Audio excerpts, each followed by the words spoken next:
undang-undang itu untuk siapa? Bukan untuk kami. Tolong itu untuk siapa? Karpet merah bagi mereka yang bernama oligarki, usaha pengusaha korup dan sebagainya. Ya, satu hal lagi saudaraku yang perlu diingat, tidak semata-mata soal buruh dan pengupahan. Omnibus Law itu semuanya cacat material, cacat dalam hal pembuatan dan cacat segala-galanya, termasuk menihilkan Pancasila. Betul? Anda bayangkan, dia akan mengganggu tentang apa? Tentang pesantren dan sebagainya. Raudatul Atfal akan ditiadakan untuk anak-anak kita. Betul? Dan satu lagi, maaf ya Bapak Kepolisian yang saya hormati, ada suatu konflik kepentingan di sana. Karena menurut LBH Indonesia, apabila undang-undang itu disahkan, maka pihak kepolisian pun bisa memberikan izin usaha. Masya Allah, hebat sekali bukan? Kedua, saya ingin berpesan kepada Bapak Joko Widodo. Anda pernah mengatakan rindu untuk didemo. Selama 5 tahun berkuasa, ditambah hampir 1 tahun periode kedua, kapan Anda pernah menemui rakyat Anda, Pak? Kapan Anda mengatakan, wahai rakyatku sekalian, saya mengerti Anda? Betul. Oleh karena itu, jangan berbohong. Milan Kundera mengatakan, perjuangan melawan kekuasaan adalah perjuangan melawan lupa. Betul. Baik, yang terakhir satu lagi. Saya ingin berpesan kepada Mrs. Mikoff. Tahu Mikoff? Mikoff itu adalah ibu-ibu yang sangat lihai dalam mematikan mikrofon, ya. Saya mau bilang, saya ingin mengatakan begini, nenek moyang yang kami cintai, yang kami muliakan, Bung Karno, adalah salah satu deklarator lahirnya negara Republik Indonesia. Betul? Lalu mengapa Anda kotorkan namanya, baik ibu Anda maupun Anda? Pertama, merubah Undang-Undang Dasar 1945 dengan ditandatangani pada tanggal 10 Agustus 2002 menjadi Undang-Undang Dasar Negara Republik Indonesia 1945 tanpa huruf K.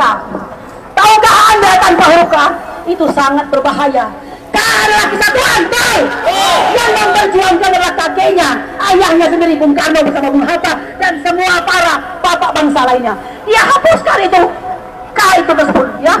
Lalu kesalahan diulang kembali pada tanggal 5 Oktober 2020 di sebuah malam yang sunyi mengesahkan Undang-Undang Omnibus Law. Betul. Oleh karena itu, kepada engkau, wahai dua zuriat Bung Karno, saya ingin mengatakan, belum terlambat, masih ada jalan kembali. Ubahlah legasi apa yang ini Anda tinggalkan ke bangsa ini. Jangan biarkan asing menjajah, jangan biarkan. Allahu Akbar. Kami tidak rela, betul. Saya kira demikian saja. Kita bagian dari keinginan untuk menegakkan tiang-tiang penyangga bendera merah putih di Republik Indonesia ini. Oleh karena itu, jangan sekali-kali menjadi penyokong kebohongan. Presiden Jokowi telah terlalu sering berbohong. Kita tidak mau disiksa di akhirat kelak. Betul. Demikian saja. Wabillahi taufiq wal hidayah. Wassalamualaikum warahmatullahi wabarakatuh. Allahu Akbar. Allahu Akbar. Allahu Akbar. Allahu Akbar. Hidup mama. Tapi bukan yang matiin mikrofon. Mama setan. Setan. Betul. Betul. Kalau mama sini mama pejuang semuanya. Mujahidah. Betul. Mak lawan tuh yang kayak begitu tuh mak tuh. Ntar kalau ketemu siramin air cabai. Setuju nggak kira-kira? Setuju nggak? Takbir. Sallu ala Nabi. Jadi sekali lagi saya tanya, Presiden bohong nggak? Presiden bohong nggak? Katanya rindu pengen di demo,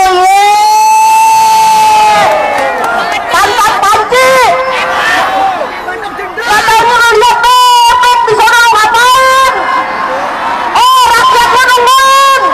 Ini juga Pak Polisi mau aja lagi dibegoin. Tadi minta tanggung jawab di akhirat tuh. Hati-hati di akhirat diminta tanggung jawab nanti. Hati-hati Anda lebih berani, Anda lebih takut dengan atasan Anda Presiden, tapi Anda berani dengan Allah Subhanahu wa Ta'ala.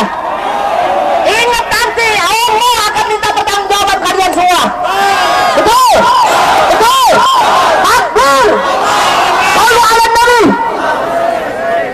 orasi selanjutnya, yaitu Bapak Mayor Purnawirawan, Bapak Muhammad Soleh, Presiden dari PETA. Kepadanya waktu dan tempat kami persilakan. Shallu ala Muhammad.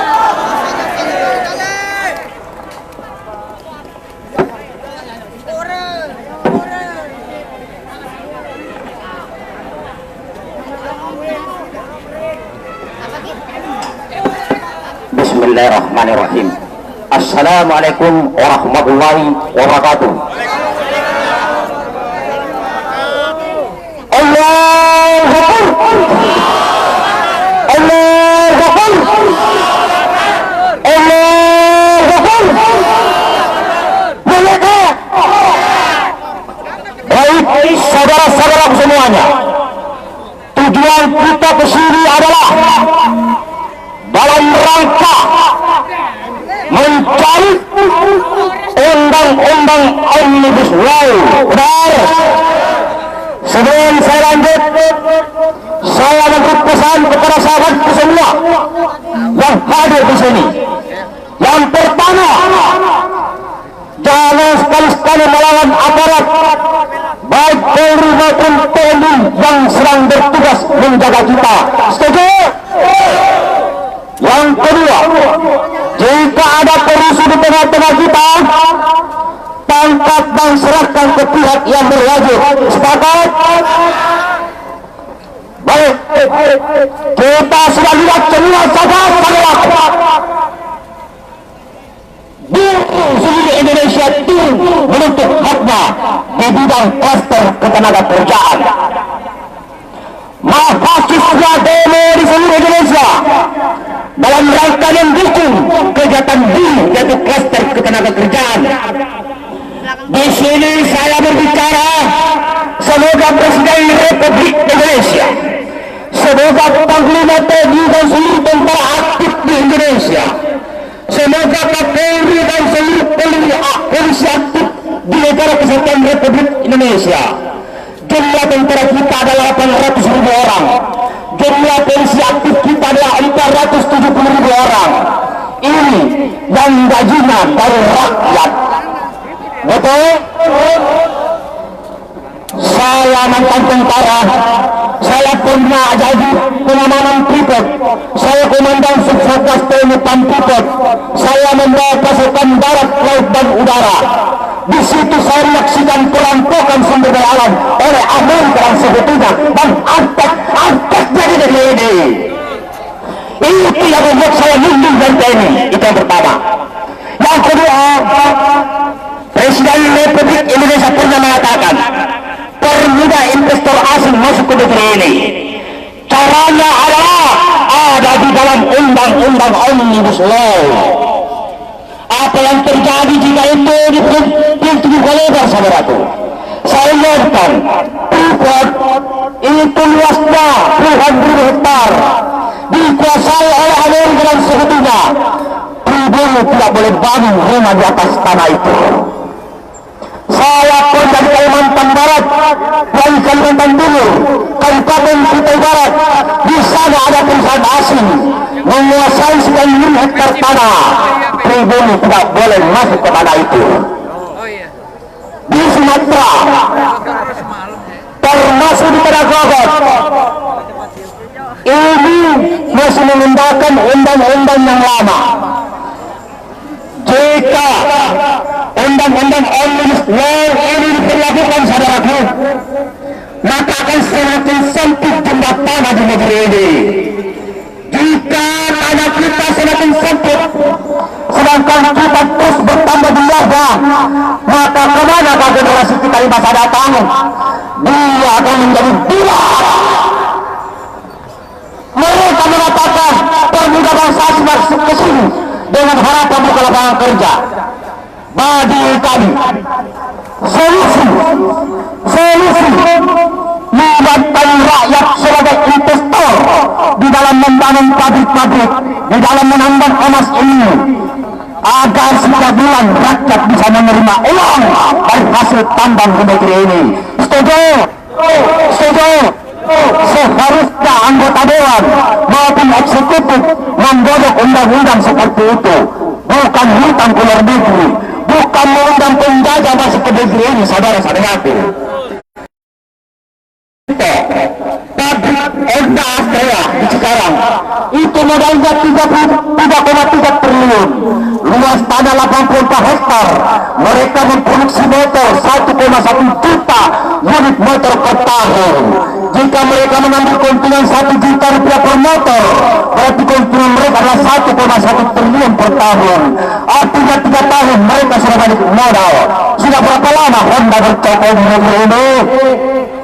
Bagaimana kalau itu pakai uang rakyat, negara hutang rakyat, maka keuntungan penjualan motor untuk penghasilan rakyat. Sudah. Jika undang-undang Omnibus Law ini dilanjutkan, maka peristiwa undang-undang Omnibus Law yang pernah terjadi di Amerika tahun 1875 diberlakukan undang-undang Omnibus Law. 2 tahun kemudian terjadi reformasi sosial. Apakah Presiden Republik Indonesia dan seluruh pejabat menghendaki revolusi sosial di negeri ini? Apa itu revolusi sosial? Yaitu rakyat bangkit menyatukan dirinya tanpa terkomando saat itu. Maka di saat itu tunjuklah satu pemimpin mengkomandoi lumpuh Amerika saat itu. Apakah akan terjadi negeri ini? Tergantung pemerintah sekarang. Artinya undang-undang Omnibus Law dilanjutkan. Kemungkinan besar Pak Jokowi akan lengser. Saya ulangi, jika undang-undang Omnibus Law ini tidak segera dicabut, kemungkinan besar Jokowi Presiden Republik Indonesia akan lengser. Dan ingat, sebelum lengser akan terjadi pertumpahan darah di negeri ini. Apakah itu yang mau dikendaki oleh para pemimpin? Apakah kenapa terjadi pertumpahan darah?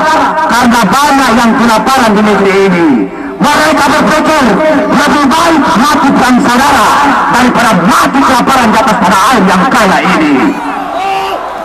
Terakhir dari saya, wahai tentara aktif, wahai polisi aktif, rakyat bukan musuhmu. Wahai saudaraku rakyat Indonesia, Polri dan TNI bukan musuh kita. Kelak TNI, Polri dan rakyat akan bersatu membangun bangsa yang besar ini. Berikan yang saya, mereka. Allahu Akbar. Assalamualaikum warahmatullahi wabarakatuh.